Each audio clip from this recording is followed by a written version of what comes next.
All right, so going back to this Grand Gallery, you said that Zahi Hawass let you into the pyramid after it had been cleaned, granted you some special access, and you noticed at the ceiling of the Grand Gallery, which is how many feet tall? 28. That there were scorch marks. Yeah, so that's the photograph that I took.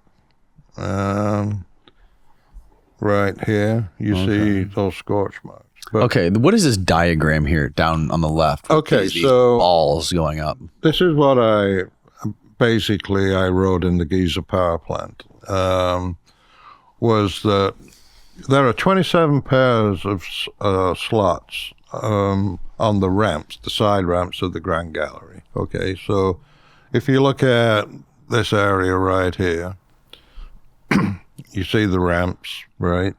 So that's looking into the Grand Gallery? That's looking along the length of it. Right? Okay.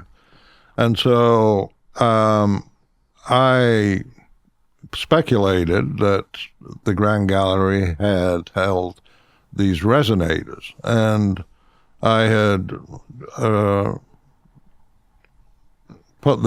designed these resonators. I speculated maybe they were Helmholtz resonators. But a resonator that will convert vibration into sound, airborne sound. Okay. Now that may not be a Helmholtz, probably wasn't, but it was some device that was caused to move, and as it moved, it produced a sound. That sound was of a particular frequency, and the design of the gallery was such that that sound was naturally focused to that passageway that leads to the King's Chamber. I have the frames, right? And here you see that they line up with the scorch marks. So in the Giza power plant, I proposed that there was a hydrogen explosion in the King's Chamber. And the evidence that exists that prompted me to speculate that was the Petrie, when he was doing his measurements, noted that the King's Chamber was expanded. It had expanded from its original dimensions, about half an inch. And how did that explosion happen, do you think? Hydrogen explosion.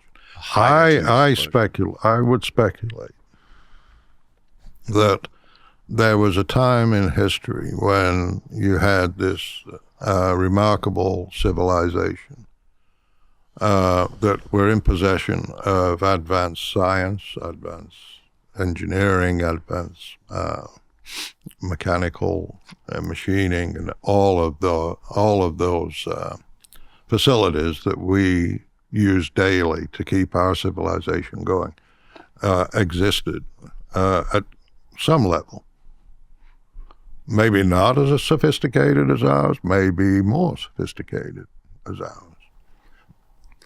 But then there was a cataclysm of some kind. Mm-hmm. You know, and we're talking about different periods of time in history, whether it's 9,000 years ago, 10,000, 12,000, Yeah, based on ice cores that have been taken out of Antarctica, they determined that the world was heated up in like an instant to like incredible heat, and then flash frozen instantly after that. And there's been evidence, and people like Randall have done research on this, that they've found evidence of meteors or comets hitting the Earth over a period of 1,000 years. That's called the Younger Dryas. So that is and then, I think Robert Schoch's view is the coronal mass ejection. Yes. So all of those things may have been working at some point in time.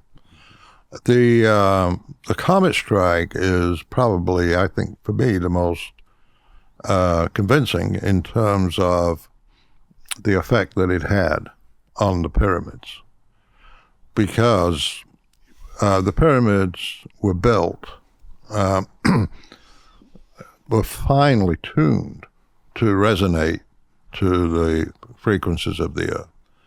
And so they were drawing energy out of the Earth, and there was a known quantity. So their relationship was like, okay, we're building it to withstand a certain amount of power to come through it.